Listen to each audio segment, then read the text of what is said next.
Ya pemirsa, perdagangan saham di Bursa Efek Indonesia baru saja ditutup. Kita akan membahasnya bersama LBP Institute. Ya, IHSG hari ini rebound dan juga ditutup kembali ke level 6.000. Untuk membahasnya kami sudah bersama dengan Lucky Bayu Purnomo, Financial Market Specialist dari LBP Institute. Mas Lucky, terima kasih sudah bergabung bersama kami. Kita lihat hari ini akhirnya IHSG kembali rebound setelah kemarin sempat terbakar begitu ya. Apa saja sentimen yang bergerak di lantai bursa hari ini? Ya, pertama sebenarnya investor atau trader sedang memperhatikan apa yang akan diumumkan pada tanggal 1 April nanti malam, di mana ada beberapa agenda menjelang hari Jumat besok ya. Untuk di global market antaranya adalah OPEC meeting, kemudian Joe Biden akan memberikan pandangannya terhadap bagaimana perspektif pemerintahan yang baru dipimpinnya terhadap kondisi ekonomi. Kemudian selain itu juga ada persoalan non-farm payroll yang ada di Amerika. Nah, untuk itu kalau kita perhatikan volatility index yang ada di CBOE, Chicago Board of Option Exchange, itu juga sedang mengalami penurunan. Artinya pasar sedang membatasi transaksi dan itu terbukti dari volatility yang berada pada kisaran 18 poin. Kemudian yang berikutnya, pasar juga sedang mencermati bagaimana sebenarnya kondisi di regional Asia, sementara kinerja komoditi masih mendominasi. Di antara lain adalah kinerja harga minyak dunia yang akhirnya tetap bertahan di angka 60 US dollar per barrel. Dan untuk itu pasar lebih memperhatikan kinerja komoditi dibandingkan pasar uang, kemudian pasar saham sendiri.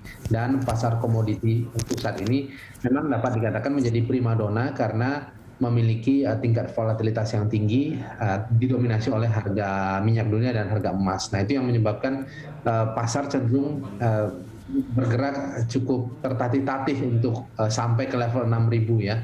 Artinya di angka 6.000 saja saya melihat indeks sudah bertahan dengan luar biasa, karena 6.000 adalah angka psikologis yang memang benar-benar diharapkan oleh pelaku pasar. Sementara dalam beberapa bulan terakhir indeks yang hampir menguji level tertinggi sepanjang 52 minggu sebelumnya di angka 6.500 itu belum tercapai. Dan untuk itu pada jangka pendek dan jangka menengah indeks masih cenderung menguat terbatas untuk menguji level 6.200. Oke, kalau kita lihat sentimen soal misalnya pengaruh obligasi Amerika dan juga penurunan optimisme saat ini dari sisi pemulihan ekonomi, ini Anda melihatnya daya tahan investor domestik sendiri seperti apa, Mas Lucky? Pertama, persoalan obligasi, karena kita tahu mayoritas negara maju dan negara berkembang mengalami kontraksi GDP, maka persoalan obligasi tersebut memberikan sentimen minor ya, atau sentimen yang tidak signifikan, karena kita tahu pasar sedang berupaya untuk melihat bagaimana upaya pemulihan GDP.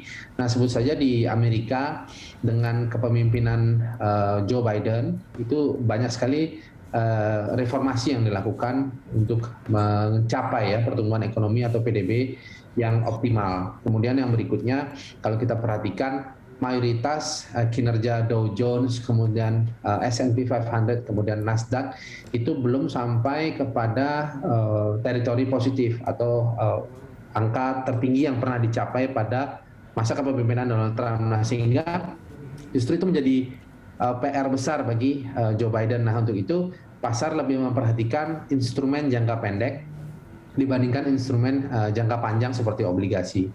Akan tetapi dalam upaya pemulihan ekonomi, nah tentu pasar melihat apa saja reformasi yang dilakukan terkait dengan regulasi seperti perpajakan, kemudian ekspor impor, kemudian beban pajak kepada barang-barang yang memang menjadi objek pajak di Amerika itu sendiri. Dan di Indonesia sendiri kita perhatikan, kalau kita melihat GDP kita saat ini sedang mengalami kontraksi di angka minus 2,07%, artinya walaupun lebih baik daripada angka sebelumnya, kalau kita lihat pada kuartal-kuartal sebelumnya sempat menguji level minus 5,32%, artinya saat ini angka pemulihan tersebut sudah memberikan sinyal bahwa GDP kita atau Indonesia itu cenderung mengalami perbaikan dengan target di level 1,7%. Sehingga kalau bicara masalah pemulihan ekonomi baik di global hingga di Indonesia, mayoritas negara maju dan negara berkembang saat ini sedang mengalami reversal atau perbalikan arah. Hanya memang sifatnya terbatas karena banyak sekali sentimen yang harus dihadapi, terutama carry over sentimen terkait dengan COVID-19 yang dihadapi dan mengakibatkan pelemahan GDP pada negara-negara maju dan negara berkembang sebelumnya. Oke, ini soal isu yang terbaru mungkin, soal daya beli, kemudian juga tren inflasi. Anda melihatnya bagaimana pengaruhnya terhadap sektor konsumsi dan juga manufaktur sendiri?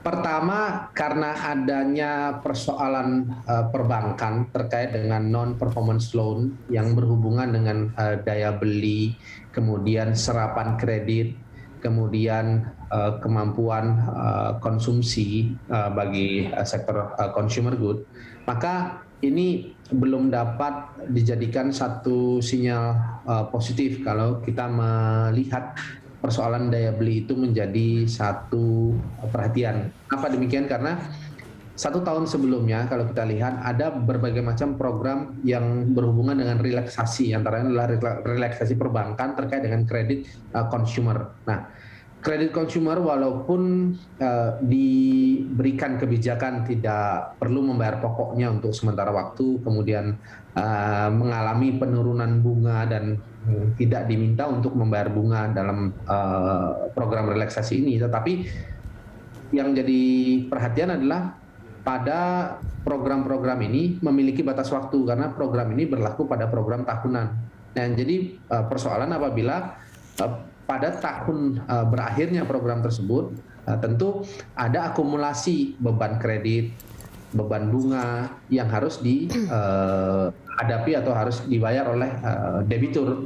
Dan itu menjadi satu kendala karena apa? Selama pandemi ini semua kondisi ekonomi mengalami perubahan. Nah, tentu beban itu juga tidak serta-merta dapat dipenuhi. Nah, untuk itu daya beli ke depan, kemudian kemampuan konsumsi itu saya lihat masih cenderung mengalami pelemahan. Walaupun pemerintah sudah mengkoreksi 7 days repo rate, walaupun juga inflasi juga dapat dikatakan terkendali, tetapi kemampuan daya beli itu masih belum menjadi sinyal positif, dan saya kira indikator tersebut masih akan dapat dialami 6 bulan atau 1 tahun ke depan.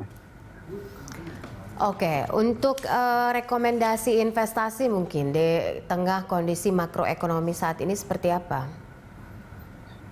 Pertama, karena harga minyak mampu bertahan di angka 60 US dollar per barrel, dan itu adalah harga tertinggi di awal tahun 2021, dan harga emas masih berada di angka 1.736 US dollar per troy ounce, maka anjuran untuk melihat sektor komoditi itu menjadi pilihan untuk saat ini. Mengapa? Karena underlying daripada sektor komoditi tersebut dapat diunggulkan sebagai tujuan transaksi. Nah, sehingga kita lihat, sebut saja pada penutupan hari ini PTBA Bukit Asam mengalami kenaikan.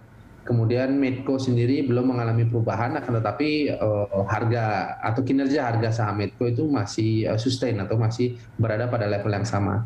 Dan kalau kita bicara baik itu Antam, kemudian Inco, Tins yang saat ini kebetulan sedang mengalami koreksi, justru ini menjadi sinyal karena apa? Ada sektor-sektor yang sejenis, baik pertambangan batu bara, kemudian emas, kemudian minyak, itu bergerak variatif atau berada pada level positif. Sehingga ini sebenarnya entry point yang cukup menarik untuk melihat kesempatan transaksi di tengah sentimen yang dapat dikatakan masih sangat dinamis ya. Dan sektor pertambangan menjadi pilihan dengan saham-saham pilihan tadi. Baik, terima kasih Mas Luki untuk informasi dan juga analisanya. Pemirsa, Luki Bayu Purnomo, Financial Market Specialist LBP Institute.